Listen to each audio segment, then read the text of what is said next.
दोस्तों, अगर आप इंग्लिश मूवीज़ देखते हैं तो फिर आप ज़ॉम्बीज़ के बारे में ज़रूर जानते होंगे। जो दोस्त नहीं देखते या ज़ॉम्बीज़ के बारे में नहीं जानते, इनके लिए बताता चलूँ कि ज़ॉम्बीज़ ज़िंदा लाश को कहते हैं। इनमें सोचने समझने की सलाहियत नहीं होती और ना वो कोई तकलीफ़ महसूस करते हैं। ये चलती फिरती लाशें होती हैं। वैसे तो ज़ॉम्बीज़ का ज़िक्र 18वीं और 19वीं सदी की इंग्लिश कहानियों में मिलता है, मगर वॉकिंग डेड का आइडिया बहुत से कल्चर्स में सदियों से पाया जाता है। ये ज़ॉम्बी का कॉन्सेप्ट आया कहाँ से? हॉलीवुड की मूवीज़ में तो बताया जाता है कि एक एक्सपेरिमेंट के नतीजे में एक वायरस फैलता है, जिससे इस वायरस की जद में आने वाला हर शख्स ज़ॉम्बी बन जाता है।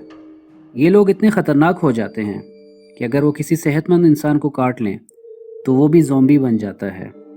ये तो हॉलीवुड का कॉन्सेप्ट है, मगर ज़ॉम्बीज़ की तारीख पर रिसर्च की जाए तो पता चलता है कि हेती में सदियों से वुडू यानी काले जादू के ज़रिए मरे हुए इंसानों को ज़िंदा किया जाता रहा है। हेती कैरिबियन सी के करीब एक छोटा सा मुल्क है। यहाँ के लोग वुडू को बहुत मानते थे और इसके ज़रिए अपने हर जायज़ और नाजायज़ काम करवाते थे। इस जादू में काला इल्म किया जाता है, देवताओं की इबादत की जाती है और इनके आगे चढ़ावे चढ़ाए जाते हैं। इस जादू में बदरूहों को इस्तेमाल किया जाता है। इन बदरूहों का कोई जिस्म नहीं होता, वो इस दुनिया में आने के लिए किसी इंसान का जिस्म इस्तेमाल करती हैं। जब ये बदरूहें किसी इंसान के जिस्म में दाखिल होती हैं तो वो इस पर मुकम्मल काबिज़ हो जाती हैं। इंसान का अपने जिस्म पर कोई कंट्रोल नहीं रहता और वो मुकम्मल तौर पर बदरूह के कब्ज़े में हो जाता है। वो जो चाहती हैं इससे करवाती हैं। जो रूहें बहुत ज़्यादा ताकतवर होती हैं वो मुर्दों के जिस्म में भी दाखिल हो जाती हैं। टेक्निकली ये मुर्दा फिर से ज़िंदा नहीं होते, बल्कि ये बदरूहें इनके जिस्म को इस्तेमाल करती हैं और अपनी पूजा करने वालों के नाजायज़ काम करती हैं। ज़ॉम्बीज़ किसी के सबऑर्डिनेट होते हैं। इनकी अपनी कोई सोच नहीं होती, वो किसी मास्टर के तहत होते हैं। ये मास्टर कोई काला इल्म करने वाला आलिम हो सकता है। ज़ॉम्बीज़ को अक्सर बहुत ख़तरनाक रूप में दिखाया जाता है। ये अपने खून आलूदा जिस्मों को घसीट रहे होते हैं और इनके खौफनाक चेहरे किसी को भी रात को भयानक ख्वाब दिखा सकते हैं। मगर ऐसे ज़ॉम्बीज़ भी होते हैं जिनके जिस्म नॉर्मल हालत में होते हैं। ये वहाँ होता है जहाँ काला जादू इन्वॉल्व हो। इन ज़ॉम्बीज़ में सुपर ह्यूमन खसूसियात पाई जाती हैं, जैसे हद से ज़्यादा तेज़ रफ्तार और ताकत। हेटियन वुडू के कदीम ड्राइंग से पता चलता है कि काले इल्म के ज़रिए लाशों को दोबारा ज़िंदा किया जाता था। इसके 2 स्टेजेस होते थे। पहले स्टेज पर इंसानी जिस्म से रूह का कुछ हिस्सा निकाल लिया जाता था और फिर दूसरे स्टेज में इस रूह के इस हिस्से पर मज़ीद काला इल्म पढ़ा जाता था, जिससे वो रूह मुकम्मल तौर पर इनके ताबे हो जाती थी।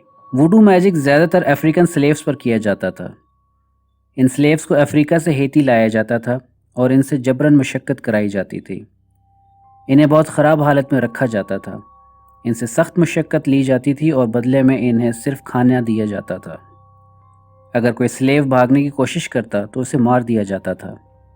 इन ग़ुलामों से ये भी कहा जाता था कि अगर उन्होंने ख़ुदकुशी करने की कोशिश की तो उनकी लाश को ज़ॉम्बी बना दिया जाएगा। इस बात से डर कर वो स्लेव्स बहुत बुरी हालत में काम किया करते थे।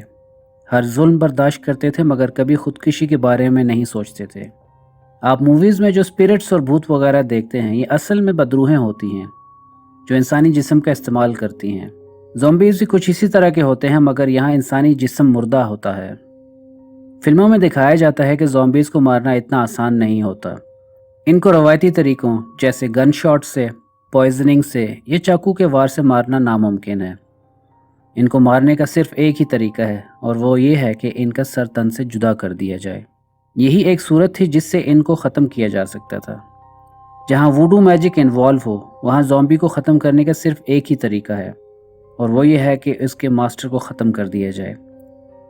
यानी वो जादूगर जो इस ज़ॉम्बी को कंट्रोल कर रहा है, उसे ही ख़त्म कर दिया जाए।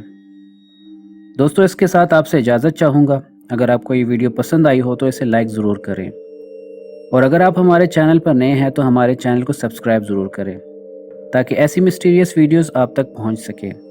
अगली वीडियो तक इजाज़त दें। अल्लाह हाफिज़।